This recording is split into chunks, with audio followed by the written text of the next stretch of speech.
அனைவருக்கும் அன்பு வணக்கங்கள். நான் சுதர்ஷன் ஃப்ரம் நீட் ஸ்ட்ராட்டஜிஸ் இன் தமிழ். உங்க எல்லாருக்கும் ஒரு முக்கியமான ஹாப்பி நியூஸ் சொல்றதுக்காக தான் இந்த வீடியோ நான் மேக் பண்ணியிருக்கேன். உங்க எல்லாருக்கும் இந்த விஷயம் தெரிஞ்சது தான். லாஸ்ட் 3-4 டேஸா government Erode medical college students நாங்கள் எல்லாருமே எங்க ஹை ஃபீஸ்க்கு அகெயின்ஸ்டா போராட்டத்தில் ஈடுபட்டிருந்தோம். காத்திருப்பு போராட்டம் பண்ணிட்டு இருந்தோம். அதுல ஒரு முக்கியமான லேட்டஸ்ட் ஹாப்பி அப்டேட் கிடைச்சிருக்கு. அது என்னன்னா, எங்க ஸ்டூடெண்ட் ரெப்ரசன்டேட்டிவ்ஸ் ஒரு சில பேர் இன்னைக்கு சென்னை போயிட்டு ஹெல்த் செக்ரட்டரி இருக்காங்க பாத்தீங்களா, டாக்டர் ராதாகிருஷ்ணன், அவர்களை மீட் பண்ணி ஒரு மீட்டிங் மாதிரி சின்னதாக ஆர்கனைஸ் பண்ணியிருந்தாங்க. அதுல தான் இந்த ஹாப்பி நியூஸ் கிடைச்சது. எங்க காலேஜ்க்கும் மற்ற கவர்மெண்ட் மெடிக்கல் காலேஜ் மாதிரியே ஃபீஸ் ரெடியூஸ் பண்ணி தரதா அவங்க வாக்குறுதி கொடுத்திருக்காங்க. கூடிய சீக்கிரம் அதுக்கான ஜிஓ ரெடி பண்றதா, ஜிஓ ரிலீஸ் பண்றதா சொல்லியிருக்காங்க. So it's real very big update. இதுல செகண்ட் அப்டேட் ஒன்று இருக்கு. அது நான் டீட்டெயிலாக விசாரிச்சுட்டு கேட்டுட்டு நான் சொல்றேன். இந்த விஷயத்தை இப்போ அவங்க கன்ஃபார்ம் பண்ணி சொல்லியிருக்காங்க.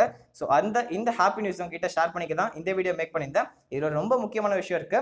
என்னதான் அவங்க சொல்லியிருந்தாலும் எங்களுக்கு அஃபிஷியலா கவர்மெண்ட் ஆர்டர் வர வரைக்கும் எங்களோட காத்திருப்பு போராட்டத்தை நாங்கள் தொடர தான் போறோம், நிறுத்த போறது கிடையாது. எங்கள் கைக்கு ஜீவோ வர வரைக்கும் நாங்கள் எங்களோட போராட்டத்தை அறவழியில யாருக்கும் தொந்தரவு இல்லாமல் கண்டினியூ பண்ண போறோம். இப்போ இவ்வளோ நாள் நீங்கள் எப்படி எங்களுக்கு சப்போர்ட் பண்ணீங்களோ அதே மாதிரி உங்களால் முடிஞ்ச சப்போர்ட்டை எங்களுக்கு கொடுங்க. உங்களுக்கு முடிஞ்ச சர்க்கிளில் இதை ஷேர் பண்ணுங்க. ஸோ தட் எங்களுக்கு இது ரொம்ப பெனிஃபிஷியலாக இருக்கும்.